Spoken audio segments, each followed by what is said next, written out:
Bueno, como en Netflix y en las salas se ha estrenado la película Mank de David Fincher sobre la persona de Herman J. Mankiewicz, el hermano de Joseph L. Mankiewicz, el director, este es el guionista, y creo que es un momento para revisar Ciudadano Kane, película dirigida por Orson Welles, con guión de Orson Welles y de Mankiewicz, Herman.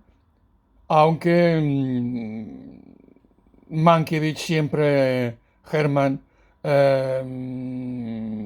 discutió y por activa y por pasiva que el guión era prácticamente enteramente suyo y que Orson Welles pues puso también la firma y se apropió de, digamos, también del guión, que por cierto recibieron un Oscar por el mismo. La música es de Bernard Herrmann, este clásico, sobre todo de bandas sonoras, por ejemplo, de Hitchcock, que en fin, es un sello inconfundible en la historia de la música del cine, y la fotografía de Greg Toland, que es muy importante. Esta fotografía en blanco y negro y grises y que hace las delicias del espectador. Es una película del año 1941. Eh, en algunas, periódicamente, cada X años, críticos, historiadores, hacen votaciones, hacen listas.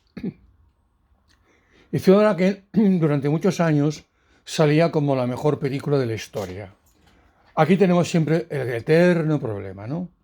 Cuando de una cosa dicen que es increíble, pues automáticamente la ves y dices no es para tanto, y se dicen, como algunos dicen que esta película está sobrevalorada y que es aburrida y tal y tal, pues se dice, hombre, no es tan mala. Esto es un efecto psicológico que muchas personas tienen o tenemos en un momento determinado.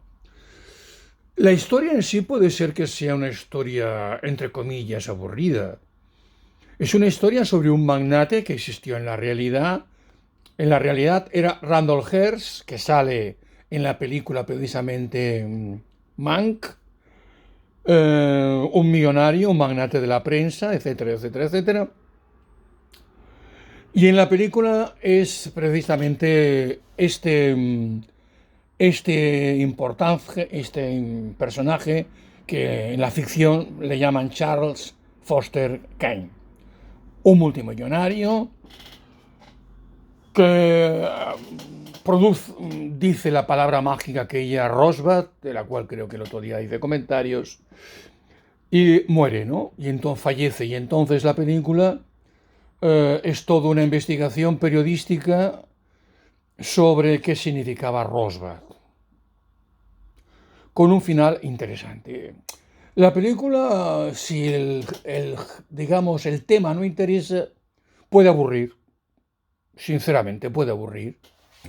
Pero Ciudadano Kane marca para muchos un antes y un después en la historia del cine por la iluminación que utiliza, por sus movimientos de cámara, por la profundidad de campo, por una puesta en escena técnicamente deslumbrante. Por tanto, para el cinéfilo, para el que sea un crítico de cine profesional, para muchas personas puede ser una delicia. Después también es cierto que existe el efecto gregario, ¿no? Para algunos, como he visto escrito en algún sitio, no decir que Ciudadano Kane es una obra maestra, alguien podría llamarte inculto. Yo creo que Ciudadano Kane es una gran película hecha en 1941 con una gran innovación técnica que utiliza y alguno cree que abusa de los flashbacks. Es decir, emplea un lenguaje, por llamarlo de alguna manera, entra en una época moderna. Igual que Griffith en la época del cine silente, con el nacimiento de una nación, etcétera, es el que inaugura el lenguaje cinematográfico, y el ruso Sergei M. Einstein lo que hace es inaugurar el lenguaje del montaje.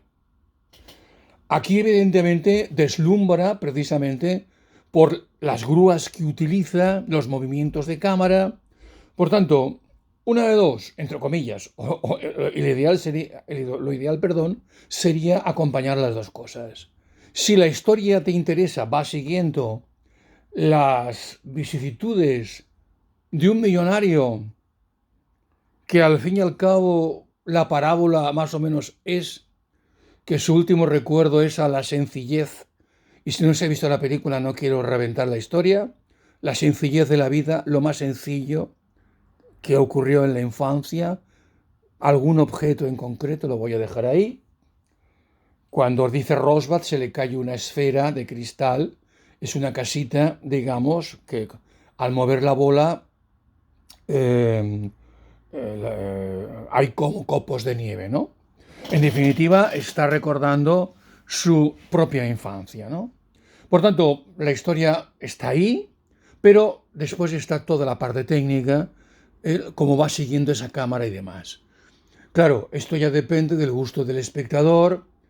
Para mucha gente, con toda la razón del mundo, les importa un cuerno, hablando en plata, todo el aspecto técnico de una película, y para otros la película a nivel técnico es muy, muy, muy importante. Por ejemplo, en Set de Mal, eh, Orson Welles hace 3 minutos del plano secuencia de los más analizados, discutidos y hablados, por ejemplo, en la historia del cine. Es un movimiento de cámara durante los títulos de crédito, y, vamos, increíble, alucinante. Nadie negará que esos 3 minutos son obra maestra absoluta, esos 3 minutos. Después la historia. Ah, amigo mío, la historia podrá interesar más, podrá interesar menos y no sé cuántas cosas más. Para algunos Orson Welles está sobrevalorado, alguno dice hazte fama y échate a dormir. Yo creo que Orson Welles era un hombre renacentista y después me tomaré, iba a decir la molestia, ¿no? Será un placer hablar de algunas claves para conocer la personalidad del maestro Orson Welles, que posiblemente hubiera estado muy bien en el Renacimiento.